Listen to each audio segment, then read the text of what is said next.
நமக்காய் பரிதவிக்கிற ஒரு நல்ல தேவன் அவர் நமக்காய் இருக்கிறார். அந்த தேவனை ஆராதிக்கும்படியாய்தான், அந்த தேவனை நமஸ்கரிக்கும்படியாய்தான் இந்த நாளிலே கர்த்தர் நம்மை அழைத்து கொண்டிருக்கிறார். தேசங்கள் இன்னும் திறக்கப்படவில்லை. அநேக, அதாவது நம்முடைய பட்டணத்திலேயே அநேக திருச்சபைகளிலே இந்த நாளிலே ஆராதனை நடத்தவில்லை. ஒவ்வொருத்தரும் ஒவ்வொரு ஸ்தாபனங்களை கேட்டுட்டு, ஒவ்வொரு இடங்கள்ல கேட்டுட்டு இப்படி இருக்கிறான். நேற்றைய தினத்துல நம்முடைய எம்ஓச்சிக்கு போய் கேட்கும் வரைக்கும் அவங்களுக்கே தெரியாது ஆலயங்கள் எல்லாம் திறந்திருக்கிறதா என்று சொல்லி. அப்ப எந்த மெசேஜ் அவங்களுக்கு ஃபோர்வர்ட் பண்ணிட்டு அவங்களோட பெர்மிஷன் வாங்கிட்டு வந்தேன். அதுக்கு பின்பதாய் ஹெல்த் மினிஸ்ட்ரி இதுல இருக்கிறதான டாக்டரோடு கூட பேசி முடிவெடுத்த நாளிலே தேவனை ஆராதிக்கும்படியாக பேசுகிறேன். நம் ஆராதிக்கிற தேவன் நம்மை ஆசீர்வதிக்கிறது, அதுல எந்த விதமான ஒரு சந்தேகமும் இல்லை. இதுவரையிலும் நம்மை நடத்திருக்கிறார், நம்மை ஆசீர்வதித்திருக்கிறார், நம்மை விசாரித்திருக்கிறார். இந்த நாளிலும் அதே தேவன் நம்மை ஆசீர்வதிக்க வல்லமை உள்ளவராக இருக்கிறார். ஆனாலும் சபை என்பது என்ன, சபையிலே கர்த்தர் என்னத்தை எதிர்பார்க்கிறார் என்பதால் அநேக காரியங்களை உங்களோடு கூட கடந்த நாட்களிலே நான் பேசியிருக்கிறேன். எத்தனை பேர் கேட்டீங்களோ தெரியாது, எத்தனை பேர் பார்த்தீங்களோ தெரியாது, எத்தனை பேர் அதை பைபிள் வசனங்களை எடுத்து நோட்ஸ் எடுத்து வந்து வாசித்து மறுபடியும் அதை அசை போட்டீர்களோ தெரியாது. என்னுடைய வேலை நான் செய்கிறேன், அதான் சொல்லியிருக்கிறேன். உன் வேலை நீ செய், அவர் வேலை அவர் செய்துட்டே போவார். எனவே நம்ம ஒவ்வொருவருக்கும் கொடுத்தான வேலைகளை நாம் செய்யும் பொழுது மிகுதியான வேலையை கர்த்தர் பார்த்து அந்த வகையில சனிக்கிழமை வரை, வெள்ளிக்கிழமை வரும் நான் நம்புறேன். வெள்ளிக்கிழமை வரை எனக்கு ஆண்டவர் எந்த ஒரு செய்தியையும் இந்த நாளிலே பேசுகிறதுக்கு கொடுக்கவே இல்லை. ஆண்டவர்களுக்கு எவ்வளவு கேட்டேன், எவ்வளவு சொல் பண்ணி எவ்வளவு காரியங்கள் கேட்டோம். இதனால பேசும்படியாய் ஒரு வார்த்தையை கர்த்தர் கொடுக்கவில்லை. சனிக்கிழமை ஆண்டோர் வார்த்தையை கொடுத்து அந்த வார்த்தையை உங்களோடு கூட பகிர்ந்து கொள்ளும்படியாய் சொன்னது நிமித்தமா இந்த வார்த்தையை நான் உங்களோடு கூட பேசுகிறேன். யோவான் எழுதின சுவிசேஷம் 16வது அதிகாரம் 8வது வசனம். யோவான் எழுதின சுவிசேஷம் 16வது அதிகாரம் 8வது வசனம். அவர் வந்து, பரிசுத்தாவியாகிய தேவன் வந்து பாவத்தை குறித்தும் நீதியை குறித்தும் நியாய தீர்ப்பை குறித்தும் உலகத்தை கண்டித்து உணர்த்துவார். பரிசுத்தாவியாகிய தேவன் நம்முடைய குமாரனாகிய இயேசு கிறிஸ்து பரலோகம் எடுத்துக் கொள்ளப்படும் பொழுது முன்பதாய் தன்னுடைய சீஷரிடத்தில் சொன்னதான ஒரு காரியம், நான் போகிறது நல்லது, போனால் தேர்ச்சிரவாளனாகிய பரிசுத்தாவியாகிய தேவன் வருவார், வந்து சகல சத்தியங்களுக்குள்ளும் உங்களை நடத்துவார். அந்த சத்தியம் என்ன? பாவத்தை குறித்தோ நீதியை குறித்தோ நியாய தீர்ப்பு, இனிமேல் வரப்போகிறதான நியாய தீர்ப்பை குறித்தோ உலகத்தை, இந்த முழு உலகத்தையும் கண்டித்து உணர்த்துவார். ஆனால் கண்டித்து உணர்த்தும் பொழுது யாரெல்லாம் அந்த கண்டிப்பை ஒரு பொருட்டா எண்ணி மதித்து அதற்கு தங்களை மாற்றிக்கொள்ள ஒப்பு கொடுக்கிறோமோ, நம்முடைய வாழ்க்கையிலே கர்த்தர் அவருடைய வருகையிலே போகத்தக்கதான அந்த பாக்கியத்தை, அந்த வாய்ப்பை கர்த்தர் நமக்கு தருவார். அப்படி இல்லைன்னு சொன்னா இல்லை. 6 லட்சம் புருஷர்கள், காலாட்கள் எகிப்து தேசத்திலே இருந்து புறப்பட்டு வெளியிலே வந்தார்கள். கானான் தேசத்துக்கு, வாக்கு பண்ணப்பட்டதான கானான் தேசத்துக்கு போகக்கூடியது 6 லட்சம் காலாட்கள், நடந்து போகக்கூடியதான புருஷர்கள். அவர்கள் இல்லாதபடி பிள்ளைகள், ஸ்திரீகள், வாலிபர்கள், குழந்தைகள் என்று சொல்லி அநேக புறப்பட்டு வந்தார்கள். வேதத்திலே நாங்கள் பார்க்கும்படி, அதாவது வேத பண்டிதர்கள் சொல்லுகிறார்கள், சரித்திரம் சொல்லுகிறது, கிட்டத்தட்ட அதற்கு அதிகமாக இருக்கலாம், குறைவாக இருக்க வாய்ப்பில்லை. அதற்கு அதிகமாக இருந்தாலே ஒழிய கிட்டத்தட்ட 30 லட்சத்துக்கும் அதிகமானவர்கள் வாக்கு பண்ணப்பட்டதான தேசத்துக்குள்ளே போகும்படியாய் கடந்து வந்தார்கள். ஆனால் போய் சேர்ந்தது எத்தனை பேர்? வாக்கு பண்ணப்பட்டதான கானான் தேசத்துக்குள்ளே போய் சேர்ந்தவர்கள் எத்தனை பேர்? only 2. எத்தனை பேர் கடந்து வந்தாங்க? கிளம்புறவங்க எத்தனை பேர்? 30 லட்சத்தை விட்டுரும். எத்தனை பேர்? 6 லட்சம். 6 லட்சம் கடந்து வந்து உள்ள போய் சேர்ந்தவங்க எத்தனை பேர்? வாக்கு பண்ணப்பட்டதான இடத்துக்கு சேர்ந்தவர்கள் 2 பேர். அதுபோலதான் இன்று திருச்சபைகள் எல்லாரும் ஆராதிக்கிறோம், எல்லா திருச்சபைகளும் ஆராதிக்கிறது. ஆனால் எடுத்துக்கொள்ளப்படுகிற திருச்சபை எது, எத்தனை என்பது இன்னும் யாருக்குமே தெரியாது. அது அவர் ஒருவருக்கு மட்டும்தான் தெரியும். அவர் வருகிறதும் பிதாவான தேவன் மட்டும்தான் அறிந்திருக்கிறார். அவருக்காய் ஆயத்தப்பட்டு கொண்டிருக்கிற அவரோடு கூட எடுத்துக்கொள்ளப்படுகிற சபையும் விசுவாசிகளுடைய எண்ணிக்கையும் அவரோடு பார்த்து எலஸ்கோ என்ற கிரேக்க பதத்திற்கு கண்டித்து உணர்த்துதல் என்று சொல்லி அர்த்தம். எலஸ்கோ என்று சொன்ன கிரேக்க பதத்திற்கு கண்டித்து உணர்த்துதல் என்று சொல்லி அர்த்தம். கண்டித்து உணர்த்துதல் என்று சொன்னால் குற்றத்தை அறிவுறுத்துதல், குற்றத்தை வெளிப்படுத்துதல், தவறென நிரூபித்தல், நம்ப செய்தல், இதெல்லாம் அதற்குரிய பொருட்கள், இதற்குரிய அர்த்தங்கள். அப்ப இந்த நாளில் 3 காரியங்களை குறித்து நான் உங்களோடு கூட சற்று விரிவாய் பேசும்படியாக விரும்புகிறேன். ஒன்று, பாவம் என்றால் என்ன, நீதி என்றால் என்ன, நியாய தீர்ப்பு என்றால் என்ன. எல்லாருக்கும் தெரிஞ்சிருக்கும். ஆனால் கூட மறுபடியுமாய் உங்களோடு கூட அதை மேல் ஆராய்வு அப்படி இல்லைன்னா மீண்டுமாய் பேசும்படியாக விரும்புகிறேன். மத்தேயு எழுதின சுவிசேஷம் 4வது அதிகாரம் 17வது வசனத்தை நாங்கள் வாசிக்கிறோம். அது முதல் இயேசு மனம் திரும்புங்கள், பரலோக ராஜ்யம் சமீபித்திருக்கிறது என்று பிரசங்கிக்க தொடங்கினார். மத்தேயு 4:17. ஆண்டவராகிய இயேசு கிறிஸ்து அவருடைய பிரசங்கத்தின் ஆரம்பம் என்னவாயிருக்கிறது? மனம் திரும்புங்கள், பரலோக ராஜ்யம் சமீபமாயிருக்கிறது. எப்ப பேசினார்?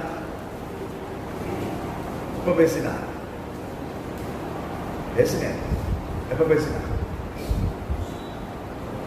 2021 வருஷங்களுக்கு முன்புதான். அப்பவே மனம் திரும்புங்கள், பரலோக ராஜ்யம் சமீபமாய் இருக்கிறது என்று சொன்னார். இன்னைக்கு அவர் பேசி பிரசங்கித்து பூமியில வாழ்ந்து மறித்து உயிர்த்தெழுந்து பரலோகம் எடுத்துக் கொள்ளப்பட்டு இன்னைக்கு 2000 வருஷங்களுக்கு மேலாய் போய்விட்டது. அப்ப இன்னைக்கு பரலோக ராஜ்யம் எவ்வளவு சமீபமாயிருக்கு யோசிச்சு பாருங்க. நீங்க ரட்சிக்கப்பட்ட நாளைக்கு காட்டிலும் இன்று உங்களுடைய அந்த பரலோக ராஜ்யம் அல்லது உங்களுடைய ரட்சிப்பின் நிறைவேறுதல் எவ்வளவு சமீபமாயிருக்கிறது. அதை நாம யாருமே நினைக்கிறது இல்லையா? இன்னைக்கோ ரட்சிக்கப்பட்டோம், எப்படியோ நாங்க வாழ்ந்து சொல்றோம் அப்படின்னு சொல்றேன். கர்த்தர் கடந்த நாட்களிலே, கடந்த காலங்களிலே அநேக காரியங்களை கற்றுக் கொடுத்தார். அநேக காரியங்களை செய்யும்படியாய் கர்த்தர் கிருபை பாராட்டினார். அநேக தீர்மானங்களை எடுக்க, அநேக காரியங்களை மாற்றிக்கொள்ள கர்த்தர் கிருபை செய்தார். கர்த்தருக்கு ஸ்தோத்திரம். தேவன் தன்னுடைய வருகையிலே என்னையும் எங்களையும் காணும்படியாக விரும்புகிறார்.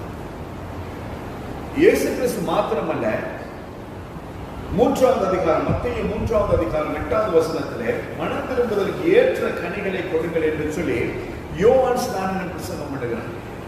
மனம் திரும்புவதற்கு ஏற்ற கனிகள் கொடுங்கள் என்று சொல்லி அவர் பிரசங்கம் பண்றார். அப்ப மனம் திரும்புவதற்கு ஏற்ற கனிகள் என்ன என்று சொல்லி வேதத்திலே அநேகம் உண்டு. ஆவிக்குரிய கனி, அம்சத்தின் கிரியைகள் என்று சொல்லி கலாத்தியருடைய புத்தகத்திலே பார்க்கிறோம். அன்பு, சமாதானம், சாந்தம், நீடிய பொறுமை, இச்சை அடக்கம், பேர்படுதான அநேக காரியங்கள் உண்டு. அதுக்கு விரோதமான காரியங்கள் உண்டு. அப்ப இந்த ஆவிக்குரிய கனி நம்முடைய வாழ்க்கையில உண்டாக வேண்டும் என்று சொல்லி பிரசங்கம் பண்ணி எத்தனை வருஷம் ஆச்சு? யோவான் ஸ்நானன் இயேசு கிறிஸ்துக்கு முதல்ல பிரசங்கம் பண்ணார். யோவான் ஸ்நானன் பிரசங்கம் பண்ணிட்டு இருக்கும் பொழுதுதான் ஆண்டவராகிய இயேசு கிறிஸ்து வந்து ஞானஸ்தானம் எடுத்து அதற்கு பின்பதான் 40 நாட்கள் போய் உபவாசம் பண்ணி ஜெபம் பண்ணிட்டு கீழே வந்து சீஷர்களை தெரிந்தெடுத்து அதற்கு பின்பதான் நம்ம பிரசங்கம் பண்ணவே ஆரம்பிக்கிறோம். அப்ப யோவான் ஸ்நானன் இயேசு கிறிஸ்துவுக்கு முன்பதாகவே பிரசங்கம் பண்ண ஆரம்பித்தார். அதுக்கு முன்பதாக மனம் திரும்புங்க, ஆண்டவர் உலகத்தை அழிக்க போகிறார் என்று சொல்லி நோவா பிரசங்கம் பண்ணார். எத்தனை வருஷம்? 120 வருஷம். ஆனா ஒரு ரூபாய் கேட்கல. 120 வருஷம் ஆண்டவர் சொன்னாரு உலகத்தை அழிக்க போறேன் அப்படின்னு சொல்லி 20 வருஷத்துக்கு பின்பதாக பேழையை செய்ய ஆரம்பித்தான். பேழையை செய்கிறது 100 வருஷங்கள். அப்ப அந்த 100 வருஷம் சொன்னது ஒரு வருஷத்துல 390 நாட்கள். நமக்கு தான் 365 நாட்கள். அப்ப அவங்களுக்கு நினைக்கிற மாதிரி 360 நாட்கள் அல்லது 300 நாட்கள் தான் யூதருடைய, அது சரி ஞாபகம் இல்லை, மறந்து போச்சு. சரி, 365 சொல்லுவோமே. 365 சொன்னா 10 வருஷம், 100 வருஷங்களுக்கு எத்தனை நாட்கள்? அத்தனை நாள் சொல்லியிருக்கான். மழை வரப்போது பூமி அழிய போகுது, மழை வரப்போது பூமி அழிய போகுது, ஆண்டவர் அழிக்க போகிறார். எல்லாரும் ஒரு நாள் சொன்னா பரவாயில்ல, 2 நாள் சொன்னா பரவாயில்ல, 100 வருஷம் சொன்ன இவனுக்கு லூசிங் அப்படின்னா. அதே போலதான் நாமளும் 13 வருஷங்களா சொல்லிட்டே இருக்கும், ஆண்டவர் வரப்போறாரு, ஆயத்தமாவும் இல்லையா? அன்றாடம் நாங்கள் ஆயத்தமாகிக் கொண்டே இருக்கிறோம். ஆண்டவர் வருகிற நாளோ நாளிகையோ நமக்கு தெரியாது, அது மனுஷகுமாரனுக்கும் தெரியாது, அனுப்ப போகிற பிதாவாகிய தேவன் ஒருவருக்கே தெரியும். அப்ப நாங்களும் அப்ப ஆண்டவராய் இயேசு கிறிஸ்து தன்னுடைய மனவாட்டியாகிய சபையை சேர்த்துக் கொள்ள அப்பா இப்ப போக சொல்வார் ஆயத்தமாய் இருக்கிறது போல என் மணவாளன் எப்ப வருவார்னு சொல்லி நானும் நீங்களும் ஆயத்தமாய் இருந்து மணவாளன் வரும் பொழுது அவருடைய சத்தத்தை கேட்டு நடுவானுக்கு நாம தான் போகணுமே ஒழிய அவர் வந்து தட்டி எழுப்பி கூட்டிட்டு போக மாட்டார். அவரு நடுவானுக்கு தான் வரப்போகிறார், பூமிக்கு அல்ல. அப்போஸ்தலர் நடவடிக்கைகள் 2ஆம் அதிகாரம் 37ஆவது வசனம். அப்போஸ்தலர் நடவடிக்கைகள் 2:37. அதை அவர்கள் கேட்ட பொழுது இருதயத்திலே குத்தப்பட்டவர்களாகி பேதுருவையும் மற்ற அப்போஸ்தலரையும் பார்த்து, சகோதரரே நாங்கள் என்ன செய்ய வேண்டும் என்றார்கள். மேல் வீட்டறையிலே பேதுருவும் இன்னும் 120 பேர் கூடியிருந்து பயந்திருந்தார்கள். அந்த பயந்திருந்த பொழுது ஆண்டவராய் இயேசு கிறிஸ்து பரலோகத்துக்கு எடுத்துக் கொள்ளப்பட்ட பின்பு திடீரென்று சொல்லி ஒரு காற்று, ஒரு அசைவு, ஒரு அதிர்வு, பரிசுத்த ஆவியானவர் உலவுள்ள நாவுகளாய் அக்கினியாய் அவர்களை ஆளுகை செய்தார், நிரப்பின பொழுது சீஷர்களிலே ஒருவன் பேதுரு எழுப்பி அந்த தேசத்தில் வந்துள்ள அத்தனை ஜாதிகளுக்கும் பிரசங்கம் பண்ணின பொழுது அந்த கேட்டதான ஜனங்கள் எல்லாரும் இருதயத்தில் குத்தப்பட்டவர்களாகி ஒரே பிரசங்கத்தில் கேட்டாங்க, அப்படியான சகோதரன் நாங்கள் என்ன செய்ய வேண்டும்? மனம் திரும்ப என்ன செய்ய வேண்டும்? பாவம் மன்னிப்படை என்ன செய்ய வேண்டும்? நாங்கள் பரலோகம் போகிறதுக்கு ஆண்டவர் இன்னைக்கு போனால் நாளைக்கு வந்துட்டு நான் அவரோடு கூட போகிறதுக்கு என்ன செய்ய வேண்டும் என்று சொல்லி கேட்டு மனம் திரும்பி 3000 பேர் ரட்சிக்கப்பட்டார். ஒரே பிரசங்கம். நாங்கள் ஒரே பிரசங்கத்தை வருஷங்களாக கேட்டு இருந்தோம். இன்னும் மாற வேண்டியதான ஸ்தானங்கள், குத்தப்பட வேண்டியதான ஸ்தானங்கள், நம்மை சீர்படுத்த வேண்டியதான ஸ்தானங்கள் அநேகம் உண்டு. வருஷங்களாக கேட்டு அவருக்கு ஒரே பிரசங்கத்துல 3000 பேர் மனம் திரும்புறான். ஆண்டவரை இருதயத்தில் குத்தப்பட்ட நான் என்ன செய்ய வேண்டும் கேட்கிறான். 2 சாமுவேல் 12ஆவது அதிகாரம் 13ஆவது வசனம். அப்பொழுது தாவீது நாத்தானிடத்தில் நான் கர்த்தருக்கு விரோதமாய் பாவம் செய்தேன் என்றான். நாத்தான் தாவீதை நோக்கி, நீ சாகாதபடிக்கு கர்த்தர் உன் பாவம் நீங்க செய்தார் என்று சொல்லுகிறதை நாம் பார்க்கிறோம். தாவீது பத்சேபாள் என்று சொல்லப்படுகிறதான உரியாவின் மனைவியோடு கூட விபச்சாரம் பண்ணுகிறான். விபச்சாரத்தின் நிமித்தமாய் அது அவனுக்கு பாவம் தெரியல. அந்த நேரத்தில் நாத்தான் என்று சொல்லப்படுகிறதான ஒரு தீர்க்கதரிசி வந்து சொல்லுகிறான், ஒரு கதை சொல்றான். ஒரு செல்வந்தன் இருந்தான், அவன் அநேக ஆடுகள் இருந்தது. ஒரு ஏழை இருந்தான், அவனிடத்தில் ஒரே ஒரு ஆடு தான் இருந்தது. அந்த ஆட்டை அவன் பாதுகாத்து பராமரித்து புத்தி வளர்த்து வந்தான். அவனோடு கூட அந்த ஆடு படுத்துக்கணும், எலும்பும் அவன் அவ்வளவு செல்வம் வளர்த்தான். அந்த ஆட்டை என்ன ஒரு கதை சொல்லுகிறான். அந்த கதையை கேட்ட பொழுது தாவீது கேட்கிறான், இதை செய்தது யார்? சொல்லும், நான் அவனை கண்டிக்கிறேன். சொல்ல, அது வேற யாரும் கிடையாது, நீதான். சொன்ன மாத்திரத்திலே தாவீது தேவனுக்கு முன்பதாக தன்னுடைய பாவங்களை ஏற்றுக்கொண்டு உணர்வு அடைந்து அறிக்கை செய்கிறான். தேவனுக்கு முன்பதாக பாவம் செய்ய அந்த பாவத்தை அறிக்கை செய்த நிமித்தமாக ஆண்டவர் மன்னிச்சிட்டார். அநேகமான நேரத்தில் நாம அப்படிதான் இல்லையா? ஆண்டவரோடு கூட நம்ம செய்த பாவங்களை நாங்கள் அறிக்கை செய்து நாங்கள் மனம் பொருந்தி தேவனோடு கூட நாங்கள் சரியாயிடும். ஆனால் நம்மை குற்றப்படுத்துகிறவர்கள் யாராலும் இருப்பாரு, அதை குறித்து நமக்கு பிரச்சனையே கிடையாது இல்ல. நாம் தேவனோடு கூட சரியாயிருக்கிறோம். தவறு செய்கிறது உண்மை, ஆனால் மறுபடியுமாய் செய்யக்கூடாது. அதனாலதான் 1 பேதுருவிலே நாங்கள் 1 யோவானிலே நாங்கள் வாசிக்கிறோம், தன் பாவத்தை அறிக்கை செய்து விட்டு விடுகிறவனே இரக்கம் பெறுவான். விட்டுறணும். அதே நம்முடைய வாழ்க்கையில ஒரு பழக்கமாக இருக்கக்கூடாது. தாவீது அதை செய்தது நிமித்தமாக, அவன் மனம் திரும்புதலை நிமித்தமாக ஆண்டவர் என்ன செய்கிறார்? உன் பாவம் நீங்க செய்தான் என்று சொல்லி நான் பார்க்கிறேன். அப்போஸ்தலர் நடவடிக்கைகள் 24ஆவது அதிகாரம் 25ஆவது வசனம். அவன் அப்போஸ்தலர் 24:25 நீதியையும் இச்சை அடக்கத்தையும் இனிவரும் நியாய தீர்ப்பையும் குறித்து பேசுகையில் பேலிக்ஸ் பயமடைந்து, இப்பொழுது நீ போகலாம், எனக்கு சமயமான போது உன்னை அழைப்பேன் என்றான். பவுல் அப்போஸ்தலனை பேலேசுக்கு முன்பதாய் கொண்டு நிப்பாட்டினாங்க, நியாயம் விசாரிக்கும்படியா. புரியுதா? எங்க நிக்கிறாங்க? பவுல் அப்போஸ்தலன் எங்க நிக்கிறான்? நியாயம் விசாரிக்கும்படி, அவன் செய்த குற்றத்தை நிரூபிக்கும்படியாய், அல்லது அவன் குற்றச்சாட்டை அவன் ஏற்றுக்கொண்டு ஒரு அதிகாரிக்கு முன்பதாய் நிற்கிறான். கோர்ட்ஸ்ல நிக்கிறாங்க எப்பவுமே. அப்படி இல்லைன்னு சொன்னா நம்ம எங்கேயாவது ஒரு இடத்துல போயிட்டு நம்ம கொண்டு போய் 4வது மாடியோ 8வது மாடியோ கொண்டு போய் நிப்பாட்டினாங்க. அந்த இடத்துல நாங்கள் நிற்கும் பொழுது பவுல் என்ன செய்கிறான்? அவன் செய்த காரியம் என்ன என்பதை குறித்தும், அவன் யாரை பிரசங்கிக்கிறான் என்பதை குறித்தும், அவன் யாரை தொழுது கொள்ளுகிறான் என்பதை குறித்தும், அவருடைய எல்லா விதமான நியாய தீர்ப்பை குறித்தும் யாருக்கு சொல்கிறான்? ராஜாக்களுக்கு சொல்லுகிறான். அதனால அநேக திருச்சபைகள் கூடி இருக்காங்க. ஏன் திறந்தா வந்து உள்ள கூட்டிட்டு போயிடும். அதனால உங்களுக்கு சொல்லி இருக்குது, சானிடைசர் போட்டுக்கிறங்க, மாஸ்க் முடிஞ்சா போட்டுட்டு இருங்க. ஏன் சொன்ன எப்போ வருவாங்கன்னு சொன்னா தெரியும். நாங்க வரும் பொழுது நாங்க சரியா இருந்தோம்னு சொன்னா சரி. எனக்கு போகும்போது கேட்டாங்க, ஓகே ஃபாதர், ஒன்றும் பிரச்சனை இல்லை, நீங்க ஆராதனை நடத்தலாம். இந்த ஹெல்த் ரெஸ்ட்ரிக்ஷன்ஸ், சுகாதார நடைமுறைப்படி எல்லா காரியங்களும் செய்துட்டு நீங்க ஆராதனை நடத்தலாம்னு சொல்லி. அதனாலதான் கொஞ்சம் தூர இடைவெளி தூட விட்டு போட்டிருக்கு. நாட்கள் இழுத்து போட்டு உட்காரதை பத்தி இதுக்கு பேசுகிறேன், ஞாபகம் இருக்கும்னு நினைக்கிறேன் இல்லையா? தகப்பனுடைய எல்லைக்குறியை மாற்றாதே அப்படின்னு சொல்லி பிரசங்க கேட்டவங்களோட வாய் முகத்துல சின்ன சிரிப்பு இருக்குது. கர்த்தருக்கு ஸ்தோத்திரம். அப்ப என்ன செய்கிறான்? அவன் இயேசு கிறிஸ்துவை பிரசங்கிக்கிறான். அந்த பிரசங்கத்தை கேட்ட மாத்திரத்துல அந்த ராஜா என்ன செய்கிறான்? இருதயத்துல குத்தப்பட்டவனாய் பயப்படுகிறான். இப்படி எல்லாம் நியாய தீர்ப்பு வருமா? இதெல்லாம் நடக்குமா? இதெல்லாம் நடக்கக்கூடியதான காரியங்களா? வாய்ப்பு இருக்குதான்? சாத்தியப்படுமா என்று சொல்லி அவன் பயந்து என்ன செய்ய, இப்படி போகலாம், தேவைப்பட்டான், சமயம் ஏற்பட்டான், மறுபடியும் அவனை கூப்பிடுறேன்னு சொல்லி அவனை அனுப்பி விடுகிறான். அப்ப இந்த நியாய தீர்ப்பு வரும்பொழுது, அந்த பாவத்தை குறித்து கண்டித்து உணர்த்தப்படும் பொழுது நாம் என்ன செய்ய வேண்டியவர்களாக இருக்கிறோம்? அந்த பாவம் நம்முடைய வாழ்க்கையில இருக்குமானால் நாம் மாற வேண்டியவர்களாக இருக்கிறோம், நம்மை மாற்றிக்கொள்ள வேண்டியவர்களாக இருக்கிறோம். அதுதான் கர்த்தர் எதிர்பார்க்கிறார். யாரையுமே குற்றப்படுத்தி அவர்களை தண்டிக்கிறது தேவனுடைய விருப்பமே கிடையாது. எல்லாரும் மனம் திரும்ப வேண்டும் என்பதுதான் அவருடைய விருப்பம். அதுதான் அவருடைய ஏக சிந்தையா இருக்கிறது. ஆனாலும் முடியாது, மாட்டேன் அப்படின்னு சொல்லி நம்ம என்ன பண்றது? முரட்டாட்டம் பண்ண ஆண்டவர் கொண்டுமே செய்ய முடியாது. மனாந்தரத்தின் பாதையிலே, உலக யாத்திரையிலே நம்மை அடித்து போட்டுட்டு ஆண்டவர் வரும் பொழுது மற்றவங்களை கூட்டிட்டு போவாரு. கிறிஸ்துவுக்குள் நித்திரை அடைந்தவர்களை மாத்திரம் கர்த்தர் எழுப்பிட்டு கொண்டு போவார்.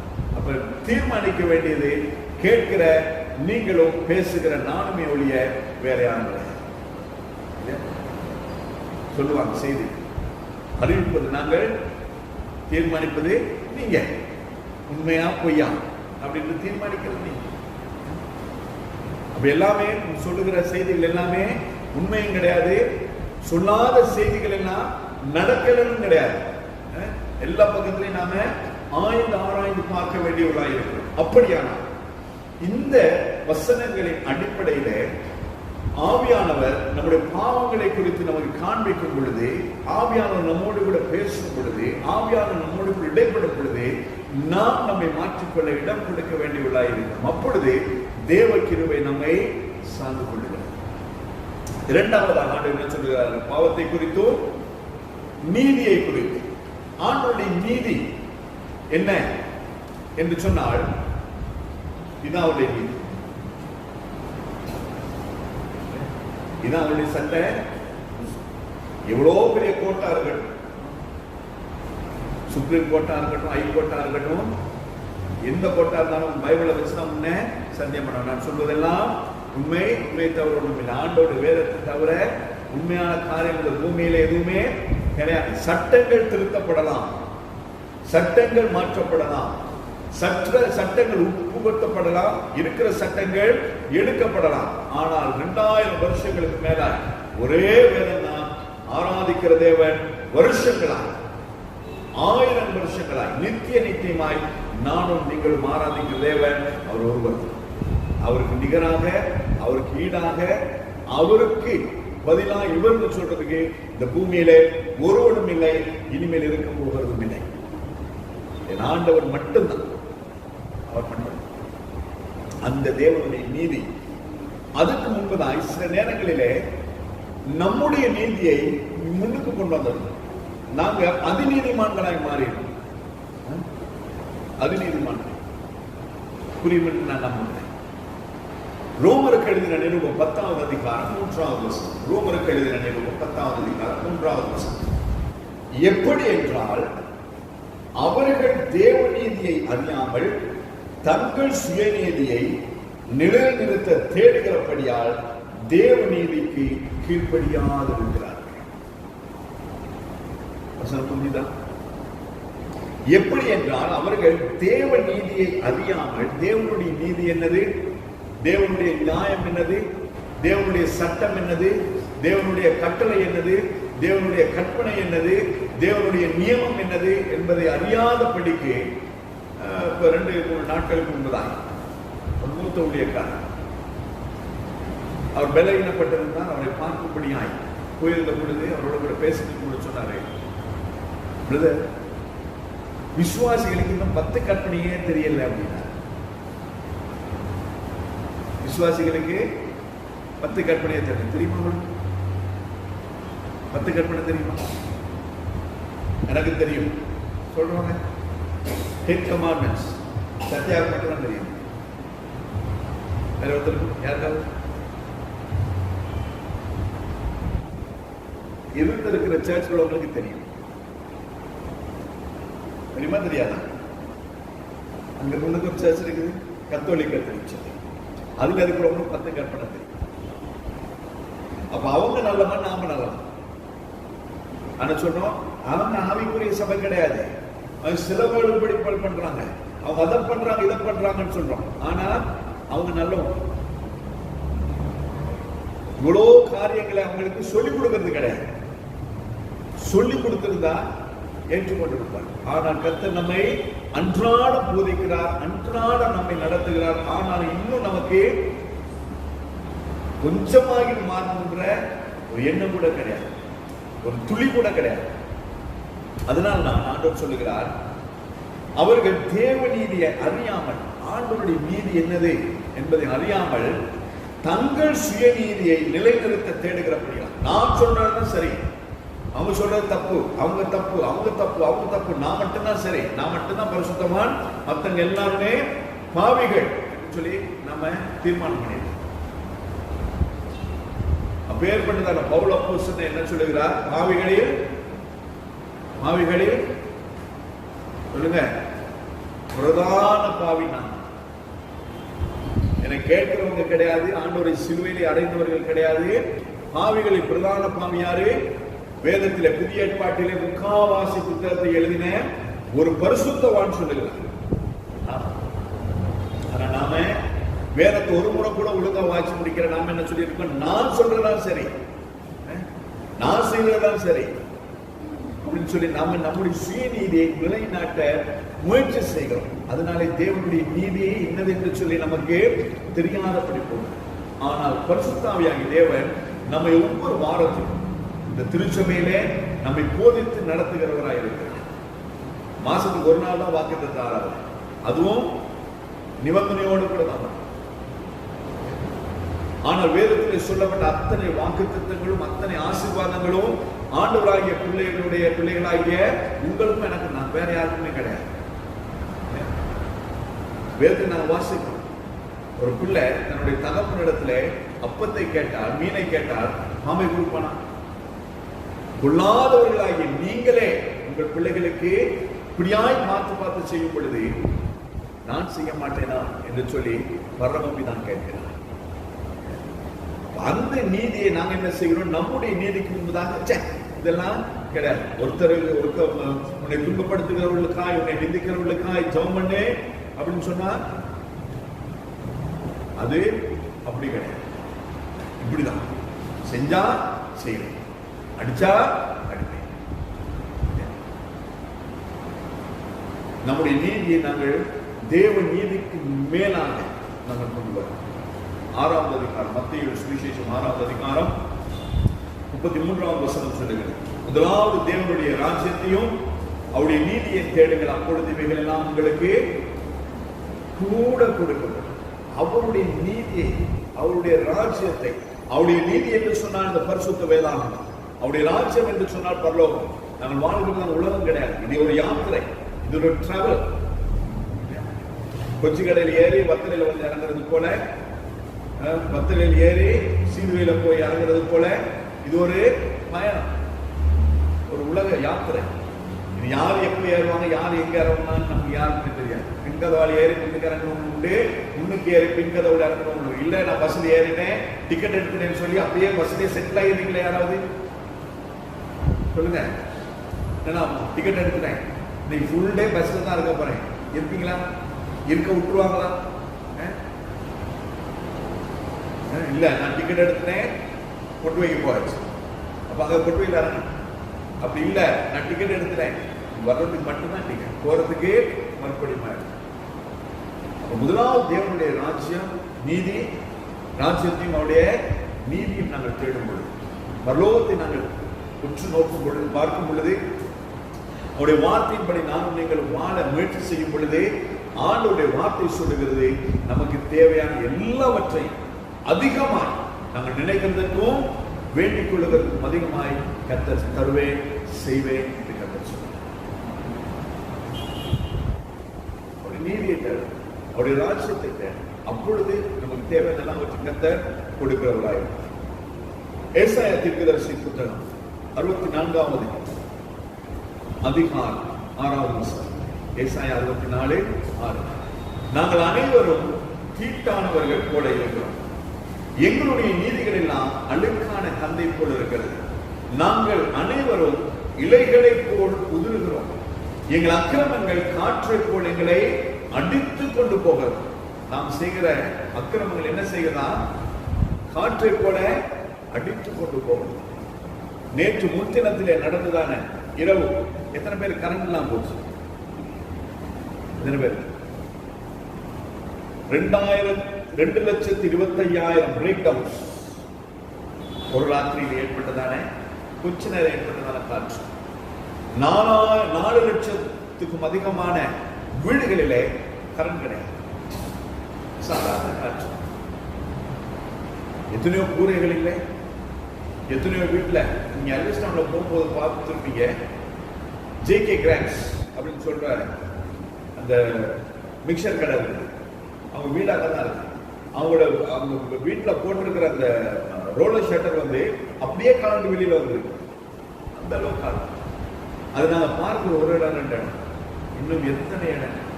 அப்போ ஒரு காற்றுக்கே ஒரு வீடோ கரண்டோ ஒரு கதவோ இன்னைக்கு கூட கீழே கூட உடைஞ்சிருக்கு. தாக்கு பிடிக்காத பொழுது ஆண்டவர் நம்ம ஒரு காத்தை நமக்கு அடிச்சாருன்னா எப்படி இருக்கும்? நாங்க எங்க சிக்கி எங்க தூங்கிட்டு இருப்போம் நமக்கே அங்கே கூட தூங்குது. ஆனால் நாங்க என்ன செய்துட்டு இருக்கிறோம்?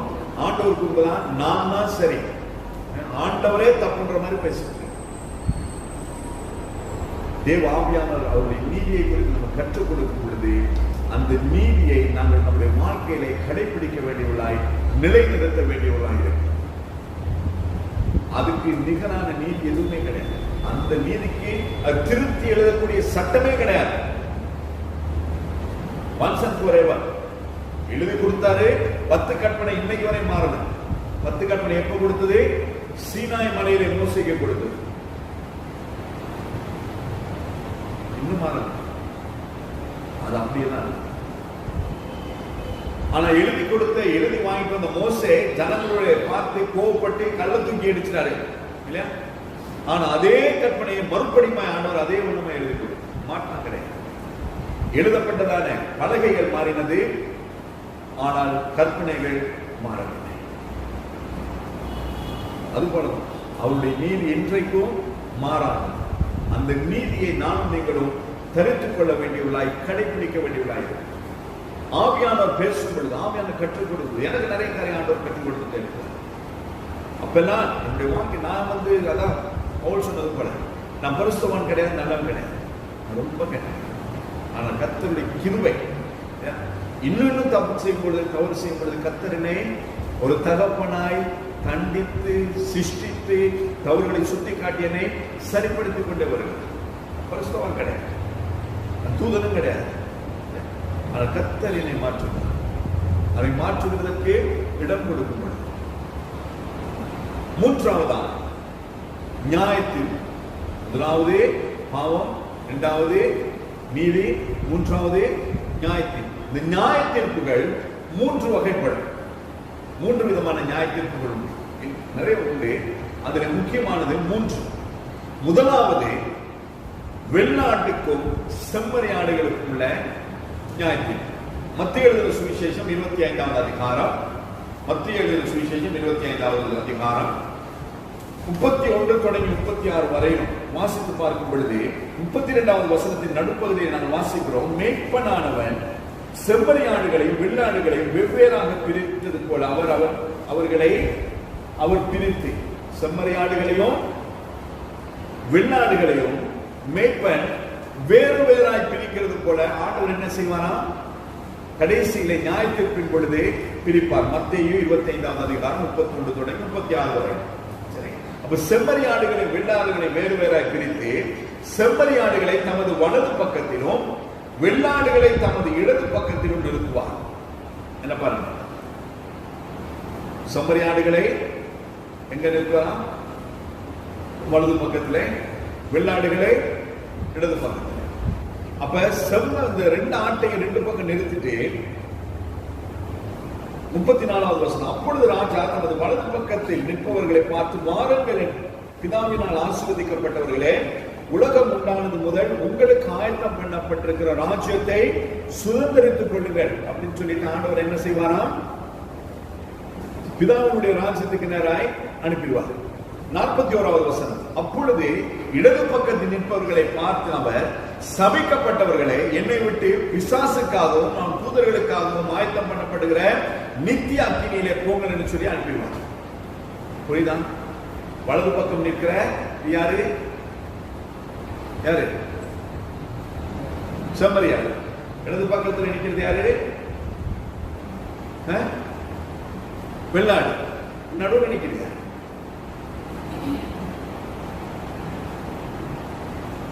ஆண்டவர் இப்படி நின்று உங்களை நியாயம் திருத்தால், இந்த பக்கத்தில் இருக்கிறவங்க வலது, இந்த பக்கம் நிற்கிறவங்க இடது. இதே ஆண்டவர் மத்த பக்கம் திரும்பிட்டாங்க. இந்த பக்கம் நிற்கிறவங்க வலது, இந்த பக்கம் நிற்கிறவங்க இடது. அப்ப நாம எந்த பக்கம் நிற்கிறோம்னு சொல்லி நமக்கே தெரியாது. சிலர் சொல்லுவாங்க, இத்தனை நின்னாது இந்த நின்னாதுக்கல ஊமை தானே அப்படின்னா, இல்லையா? அவன் நிற்கிறான உட்கார்ந்து இருக்கிறான்னு சொல்லி அவனுக்கு தெரியாது. ஏன்னா அந்த அளவுக்கு அவர் மந்தத்தில் இருக்கிறார். அப்ப பிதாவாகிய தேவனுடைய முன்பதாக நானும் நீங்க நினைச்சிட்டு இருக்கோம், நாங்கள் செம்மறியாடுகள் வலது பக்கத்திலே இருக்கிறோம் என்று சொல்லி. ஆனா ஆண்டோடைய பார்வைக்கு நானும் நீங்களும் இன்னும் செம்மறியாடுகளா வெள்ளாடுகளான்னு சொல்லி ஆண்டவர் தான் நியாயம் இருக்கிறவருடைய நம்ம.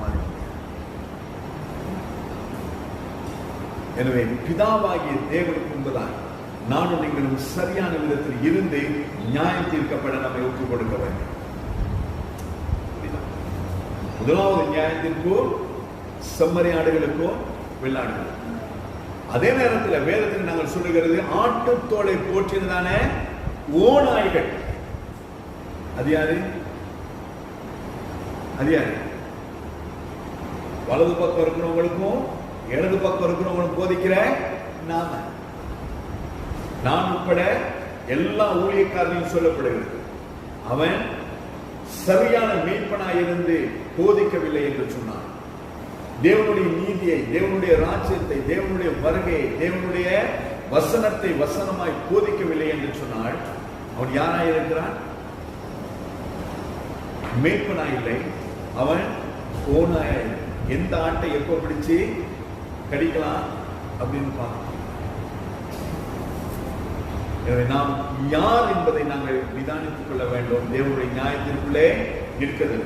இரண்டாவதாக 2 கொரிந்தியர் 5வது அதிகாரம் 10வது வசனம். 2 கொரிந்தியர் 5வது அதிகாரம் 10வது வசனம்.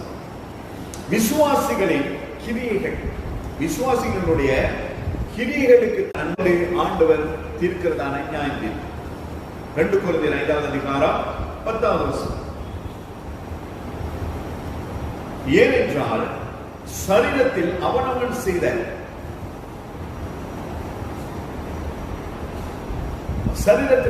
செய்த நன்மைக்காவது தீமைக்காவது தக்க பலனை அடையும்படிக்கு நாம் எல்லாரும் கிறிஸ்துவின் நியாயஸ்தானத்திற்கு முன்பதாக வெளிப்பட வேண்டும். சரீரத்தினால,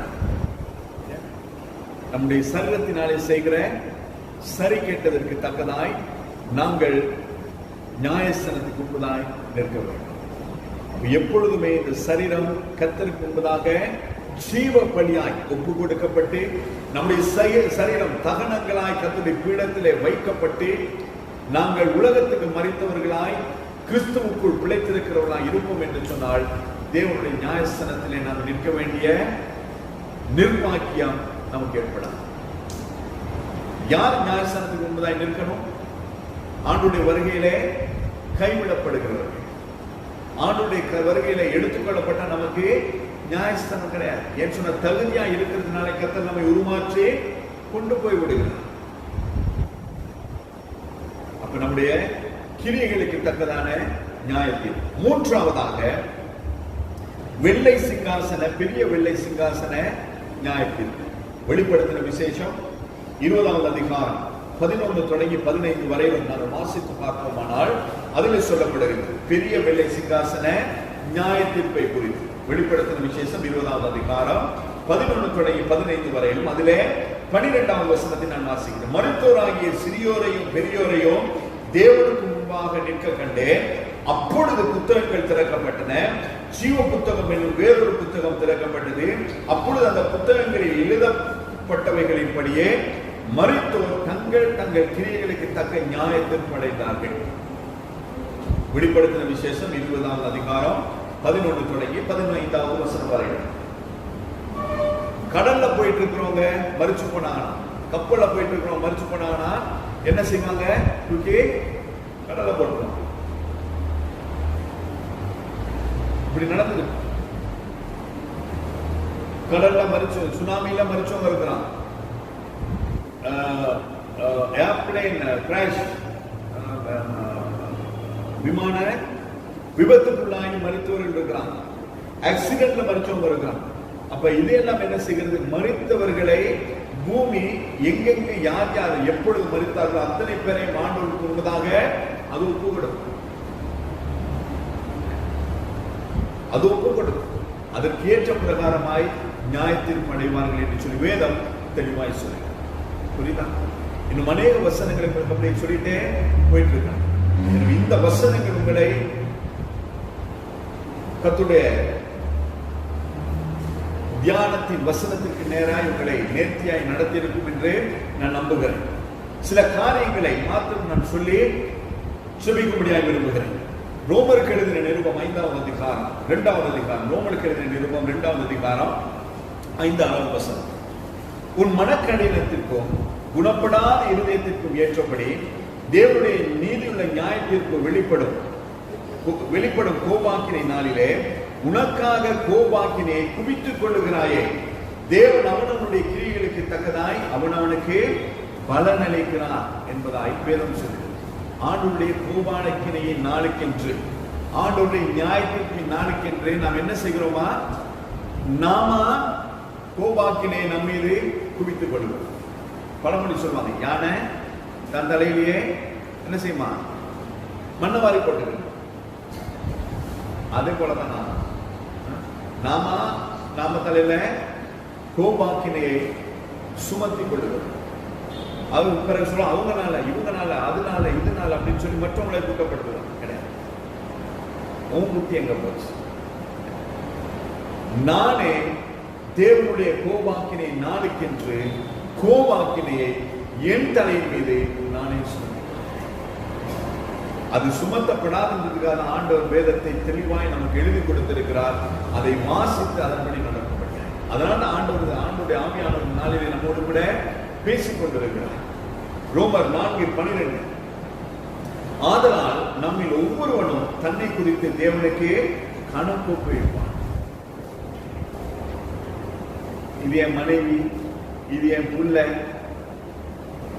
அதனால மனைவிக்காக பிள்ளைக்காக உங்களால் பிணைப்பட முடியாது. உலகத்தில் பிணைப்பட முடியும், ஆனால் தேவனுக்கு உண்டதாய் பிணைப்பட முடியாது. பிள்ளையா இருந்தாலும் சரி, மனைவியா இருந்தாலும் சரி, புருஷனானாலும் சரி, தகப்பனானாலும் சரி, தாயாயா இருந்தாலும் சரி, பிள்ளைகளானாலும் சரி, யாரா இருந்தாலும் அவர்களுடைய பாவத்திற்கு கணக்கு ஒப்புவிக்க வேண்டும்.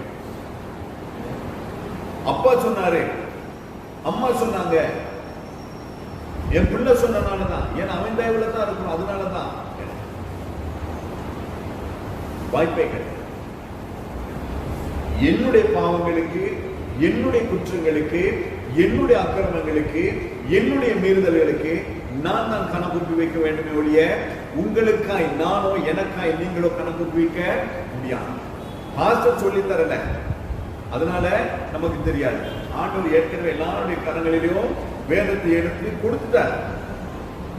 உங்களுக்கு சொல்லிக் கொடுக்காத நிமித்தமாய் யாராய் இருந்தாலும், எந்த ஒரு ஊழியக்காரனாய் இருந்தாலும், நானாலும் சரி வேறு யாரானாலும் சரி, உங்களுக்கு சத்தியத்தை சத்தியமாய் போதிக்கவில்லை என்று சொன்னால், இந்த வசனத்தை உங்களுக்கு பிரசங்கிக்கவில்லை என்று சொன்னால், அதற்குரிய ஆக்கினை தீர்ப்பை அந்த பாஸ்டருக்கு ஆண்டவர் கொடுப்பார்.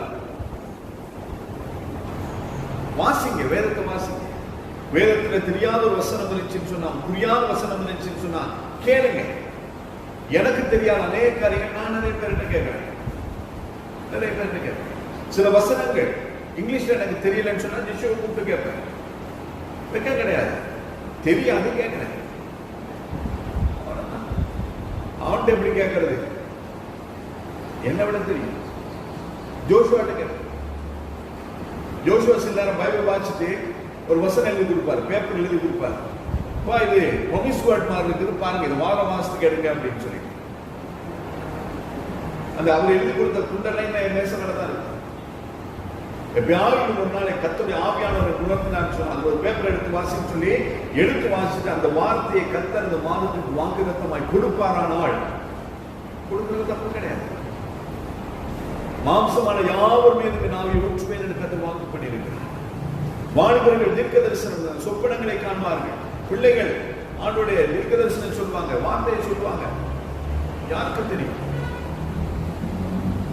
நாம எப்பொழுதும் அந்த கேட்கிறவர்களாக இருக்கும்.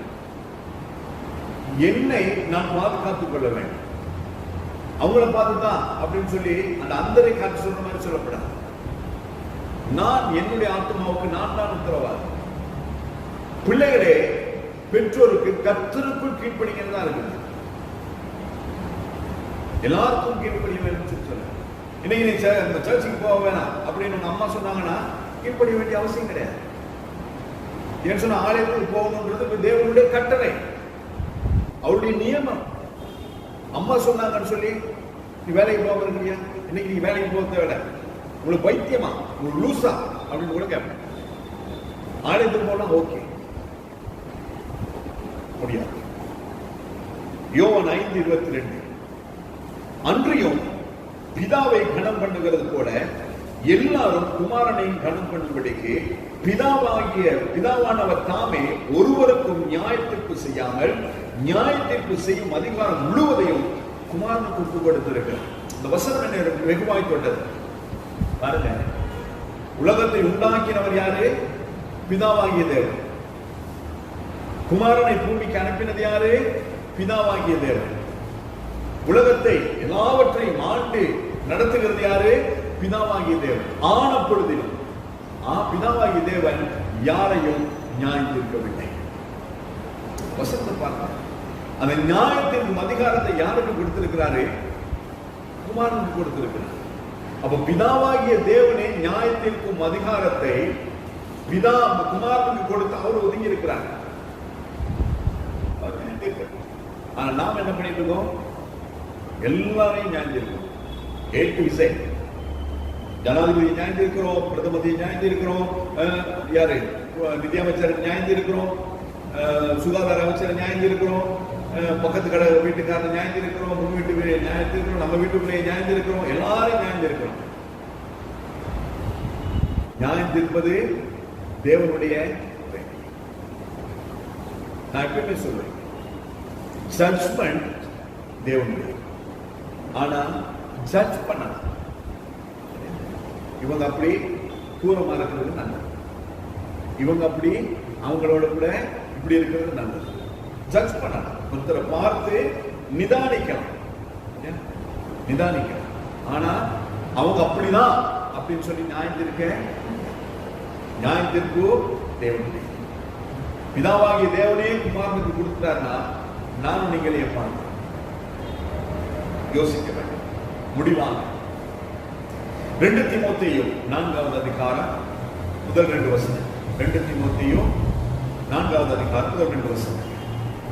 நான் தேவனுக்கு முன்பாகவும் உயிரோடு இருக்கிறவர்களையும் மரித்தவர்களையும் நியாயத்திற்க போகிற கர்த்தராகிய இயேசு கிறிஸ்துவுக்கு முன்பாகவும் அவருடைய பிரசன்னமாகுதலையும் அவருடைய ராஜ்யத்தையும் சாட்சியாக வைத்து கட்டளையிடுகிறதாவது, சமயம் வாய்த்தாலும் வாய்க்காவிட்டாலும் ஜாக்கிரதையாய் திருவசனத்தை பிரசங்கம் பண்ணி எல்லா நீடிய சாந்தத்தோடும் உபதேசத்தோடும் கண்டனம் பண்ணி கடிந்து கொண்டு புத்தி சொல்லு என்று சொல்லி பவுல் தீமோத்தேயுக்கு எழுதினது போல என்னால் முடிந்தவரை தேவனுக்கு முன்பதாக என்று சொல்லுகிறேன், நான் முடிந்த வரையிலும் நான் உங்களுக்கு சொல்லிக் கொடுக்கிறேன்.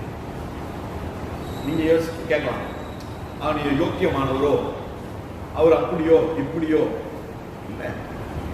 நான் நல்லவன் கிடையாது, நான் பெர்ஃபெக்டும் கிடையாது, பரிசுத்தமானும் கிடையாது, தேவனுடைய தூதனும் கிடையாது. பாவியா இருந்த, அதல பாதாளத்துல இருந்த, எல்லா நாளும் புறக்கணிக்கப்பட்ட, அதான் புறக்கணிக்கப்பட்டன்னு சொன்னா தேவனுடைய சமூகத்தில் நிற்கிறதுக்கு தகுதி உள்ளவன் என்று சொல்லி ஏற்றுக்கொள்ள தகுதி இல்லாத என்னை கர்த்தர் தகுதிப்படுத்தி அன்றாடம் என்னை உருமாற்றி இன்னைக்கு வரைக்கும் இனிமேலும் அவருடைய வருகை பறி அந்த மனது நான் மறித்து போகும் வரைக்கும் என்னை உருவாக்கி நடத்துகிற தேவனுக்கு தான் என்று சொல்லுகிறேன். அவர் சொல்லுகிற பிரகாரம் ஊழியத்தை செய்து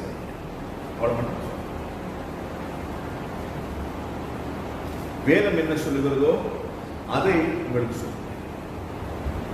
வேதம் என்ன நமக்கு கற்றுக்கொள்ளும்படியாக சொல்லுகிறதோ அதை நான் உங்களுக்கு எடுத்து காண்பிக்கிறேன். ஏன் என்று சொன்னா, நாம் எல்லாரும் தேவனுடைய ராஜ்யத்துக்குள்ளே பிரவேசிக்கிறோம். பரலோக ராஜ்யத்தை சுதந்திரித்துக் எல்லாத்தையும் விட்டுட்டு, சொந்தங்களை விட்டு, நம்முடைய மதங்களை விட்டு, நம்முடைய அனுஷ்டானங்களை விட்டு, எத்தனையோ காரியங்களை விட்டு, எல்லாரும் பகைக்கப்பட்டு, வெறுக்கப்பட்டு, ஒதுக்கப்பட்டு, தனிமைப்படுத்தப்பட்டு இந்த இடத்துக்கு வந்திருக்கணும். இங்கேயும் வந்து தேவனால் புறக்கணிக்கப்பட்டு, தேவனால் நிராகரிக்கப்பட்டு, தேவனால் கைவிடப்பட்டு போகாதபடிக்கலாம் தேவன் நம்மோடு கூட பேசுகிறார். அதுக்காக தான் சமயம் வாய்க்காலும் வாய்க்காலும் தான் ஆன்லைன்ல கூட சத்தியங்களை மட்டும் தான் பேசுகிறேன். இப்படி இருக்கணும், இப்படி செய்யணும் சொல்லி பேசுகிறேன். ஏன்? கர்த்தர் அன்றாடம் எனக்கு கற்றுக் கொடுக்கிறதை நான் உங்களுக்கு கற்றுக் கொடுக்கிறேன். ஏன்? நீங்களும் போகணும், உங்களுக்கு பிரசங்கம் பண்ற நானும் போகணும். யாருமே பெர்ஃபெக்ட் கிடையாது. நாம் நம்மை அன்றாடம் குமாரனுடைய சாயலுக்கு சாயலுக்கு நேராய் நடத்த வேண்டியவனாய், வளர்த்துக் கொள்ள வேண்டியவனாய். அப்பொழுது வேத வசனத்தின்படி கர்த்தர் நம்மை ரட்சித்து அவரோடு கூட நித்தியத்திலே ஹல்லேலூயா. அவர் வரும் பொழுது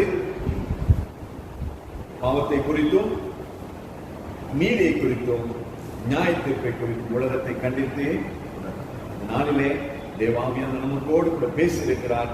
பேசின வார்த்தைக்கு நாம் நம்மை ஒப்புக் கொடுப்போம், கீழ்ப்படுப்போம். மற்றவர்கள் ஒருவரை ஒருவர் பார்த்து ஒருவரை குற்றப்படுத்தி நம்முடைய ஆத்மாவை நாம் இழந்து போகாதபடிக்கு பார்த்து சரி செய்து கொள்வோம். ஆண்டவர் சீக்கிரம் வருகிறார். ஹல்லேலூயா. கேட்ட வார்த்தையின்படி நடக்க கர்த்தர் நமக்கு அனுகிரகம் செய்வார். எல்லாரும் மறுவிசை கண்களை மூடி நம்மை ஒப்புக் கொடுப்போம். கர்த்தருடைய வார்த்தை நம்மை நடத்த முடியாது. ஆண்டவரே, இதோ இந்த வார்த்தைகள் உங்களுடைய பிள்ளைகளுக்கு சொல்லியிருக்கிறேன். வார்த்தைகளை கேட்டு அதன்படி நடக்க கர்த்தர் திருவுளம் செய்வீராக. நம்மை மாற்றும் உங்களுடைய சாயலுக்கு ஏற்றதாய் வணங்குகிறோம்.